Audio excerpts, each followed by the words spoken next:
In spoken English, whenever you wanna start any discussion, you must have some ready-made sentences and you must know how to start conversation.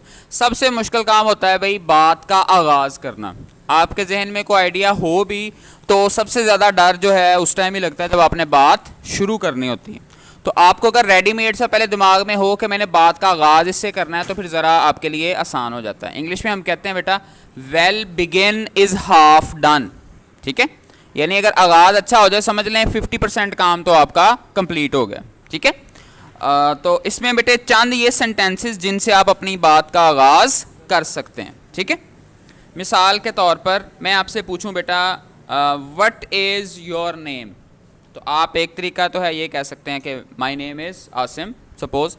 तो लेकिन इसी बात को आप ऐसे भी तो कह सकते हैं ना, जहाँ तक मेरे नाम का ताल्लुक़ है तो मेरा नाम जो है वो मोहम्मद आसिम है. अब आपने ये लंबी बात की है तो इसके लिए क्या लफ्ज़ आता है, एज़ फार एज़, जहाँ तक डैश इज़ कंसर्न्ड, तो जो मौजू है यहाँ पे आपने उसका नाम लिख देना. जैसे as far as corona is concerned, अगर भी किसी कोरोना के बारे में बात हो रही है तो एज़ फार एज़ आई, जब आपने अपनी बात करनी है तो फिर आई के साथ इज़ तो नहीं आएगा, क्या आएगा, एम आएगा. As far as I am concerned, जहाँ तक भाई मेरी ज़ात का ताल्लुक़ है. ठीक है, इसी तरह as far as you are concerned, जहाँ तक तुम्हारा ताल्लुक़ है, you are a good student. इसी तरह as far as school is concerned, जहाँ तक स्कूल का ताल्लुक़ है. याद रहे ये आधा फिक्रा है, अगली बात आपने अभी करनी है. ठीक है, मसलन आप कहें as far as corona is concerned it's vaccine has been discovered या हैज़ बीन मेड. ठीक है, दूसरा as far as I am concerned I will try my best to teach you, जहाँ तक मेरी ज़ात का ताल्लुक़ है तो मैं आपको समझाने की पूरी कोशिश करूँगा. इसी तरह as far as you are concerned, जहाँ तक आपका ताल्लुक़ है यू मस्ट वर्क हार्ड, आपको लाजमी मेहनत करनी चाहिए. ठीक है, इसी तरह as far as school is concerned, जहाँ तक स्कूल का ताल्लुक़ है it is the base of a student, school जो होता है वो किसी भी स्टूडेंट की बुनियाद होता है. ठीक है बेटा, हम बातें क्या कर रहे हैं, हम कर रहे हैं फ्रेज़ कहते हैं नामुकम्मल जुमले को. ठीक है, यानी बात के आगाज़ में ये बात आएगी लेकिन आगे को बात होनी भी चाहिए. कल्ला ये नहीं आपने इस्तेमाल करके as far as I am concern तो अगला पूछेगा अच्छा हाँ जहाँ तक तुम्हारा ताल्लुक़, क्या फिर तो आगे भी तो को बात करनी है आपने, वो भी साथ साथ आपने एक एक फ़िक्रा कम से कम याद भी करें और बनाएं, एक एक दो फ़िक्रे. ठीक है, दूसरा बेटे होता है, दूसरा हम कहते हैं कि जैसे अपनी ज़ुबान में हम कहते हैं अगर जो सच्ची गल करा, अगर सच्ची बात करूं तो उसकी इंग्लिश क्या होगी, टू बी वेरी ऑनेस्ट.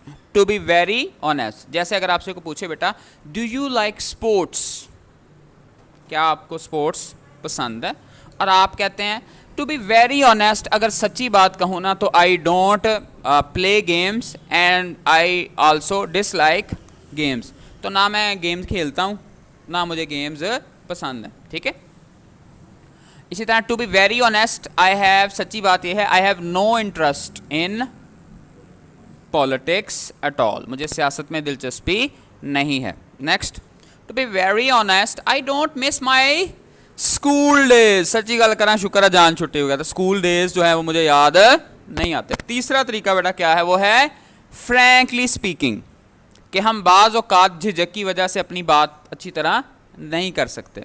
ठीक है, अगर किसी को ऐसी बात कहनी है जिससे हो सकता है वो बुरा लगे तो उसमें भी हम क्या कहते हैं, फ्रैंकली स्पीकिंग. ठीक है, मसलन कोई बंदा आपको मिलने आया लेकिन आपने कहीं इमरजेंसी जाना है तो आप उसे क्या कह सकते हैं, frankly speaking I am busy we can meet at some other time, कि यार अभी ना मुझे जाना है, अगर मैं सीधी गल करा. ठीक है, तो यानी दोस्त है तो आप आराम से उसे बता सकते हैं. तो फ्रैंक का मतलब यानी आप सीधी बात, फ्रैंकली स्पीकिंग. तो इसके बाद आई लाइक, जो भी शख्सियत है उसका नाम आप यहाँ पर इस्तेमाल कर सकते हैं. ठीक है, उसके बाद है frankly speaking I M in big trouble. अब अपनी मुसीबतें लोगों को नहीं बतानी चाहिए. ठीक है, लेकिन अगर आप किसी से कोई और आपको मसरूफ़ वो समझ रहा है कि ये वेला ही है, तो आप उसको मजबूरी या जान छुड़ाने के लिए बात असल बता सकते हैं। यार सीधी बात बताऊँ ना, तो I am in big trouble, मैं ताड़े को पैसे मंगना आ गया, आपको खुद ज़रूरत है तो आप उसे कहें फ्रैंकली स्पीकिंग, सीधी बात यह है कि मैंने बताना नहीं था तुम्हें, मुझे कोई मसला है, लेकिन I am in a big trouble.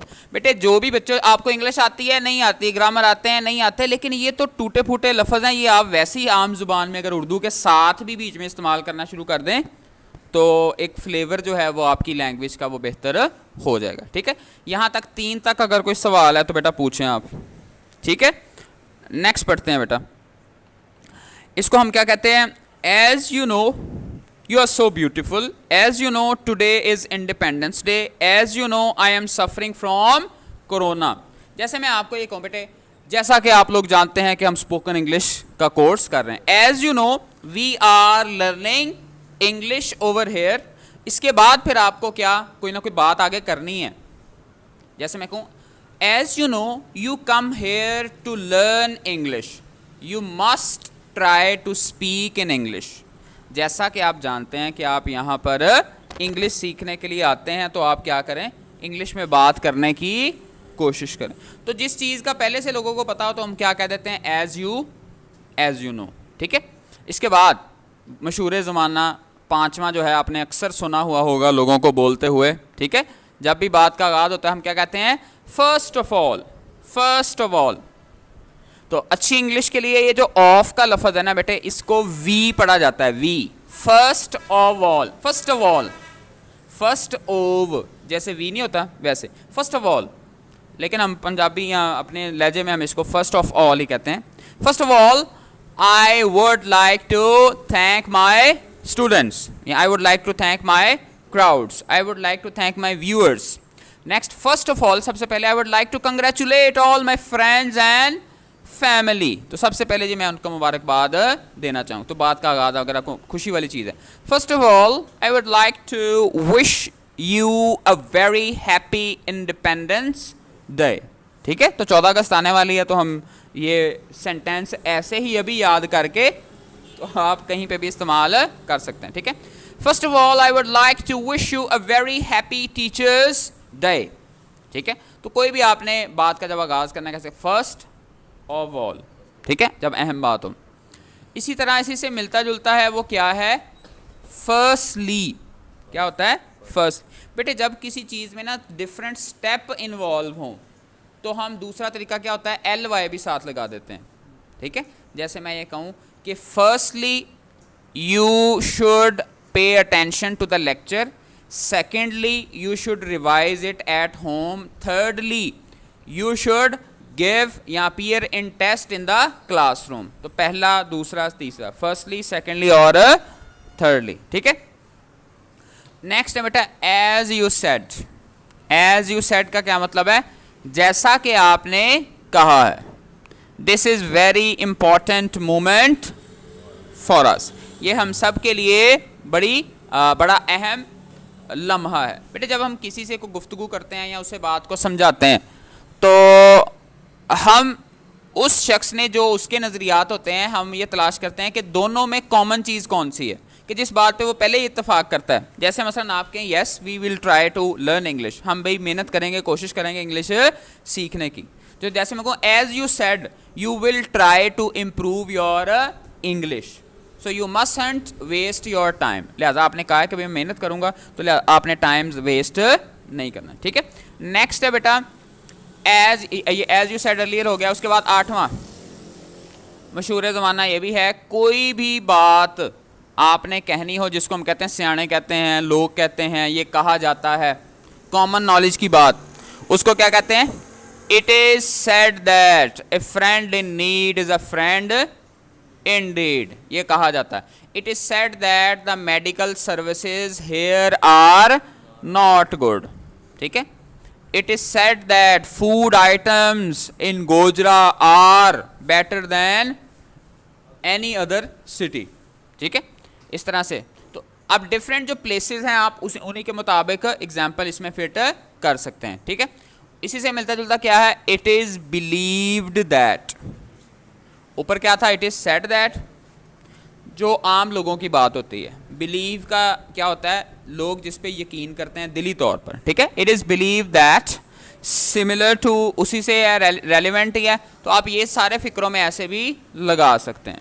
तो दोनों में फ़र्क क्या होगा, सेड में इतना यकीन नहीं है लेकिन बिलीव्ड में यकीन शामिल है, ठीक है। 10वां बेटे देखें, it's my player to teach you people. भाई ये मेरे लिए इंतहाई खुशी की बात है कि मैं आप जैसे अजीम लोगों को पढ़ा रहा हूँ। तो हम इस तरह के इट्स माई प्लेयर, तो हम इसमें क्या कहेंगे, इट्स माई प्लेयर। तो ये आप आगाज़ किसी भी कर सकते हैं, it's my player to be here, भाई मैं बहुत खुश हूँ कि यहाँ पर क्लास का हिस्सा हूँ मैं, ठीक है। उसके बाद आपने को बात करनी, it is my player to be here and I would like to thank all of you. जी मैं आपका भी शुक्रिया अदा करना चाहूँगा, ठीक है। बेटे नेक्स्ट क्या है, as far as my little knowledge is concerned.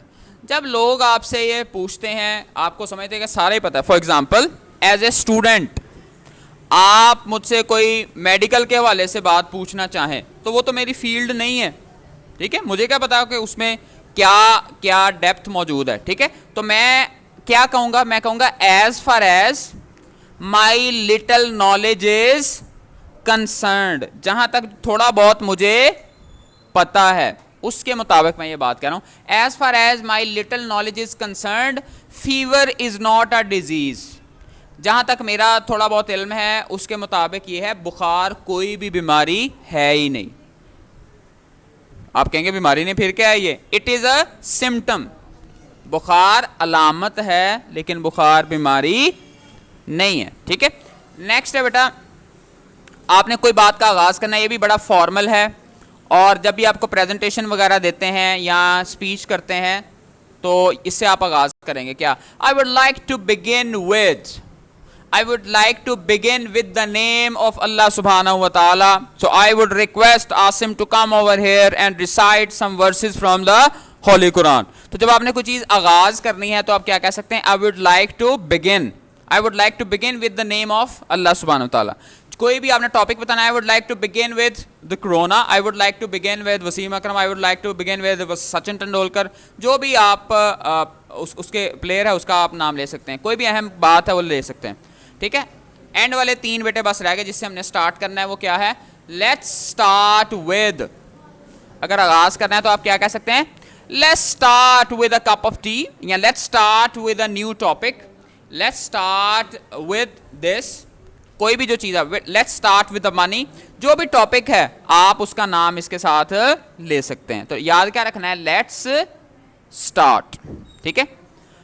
14वां बेटे ये बहुत अहम है। हम हमेशा जैसे मैं ये कहता हूँ कि बेटे do you think sports are important, तो हम में से अक्सर अगर इसका जवाब देंगे तो कहेंगे yes I think it is important. हम आई थिंक अक्सर इस्तेमाल करते हैं, तो आई थिंक की बजाय आपने अपनी अगर राय देनी है तो ये भी एक अच्छा लफ्ज़ है। आई वुड से, मैं ये कहूँगा, I would say this is a good thing, या स्पोर्ट्स आर गुड, या this is a good plan, ठीक है। तो इस तरह से आप कह सकते। 15वां क्या है, रिगार्डिंग।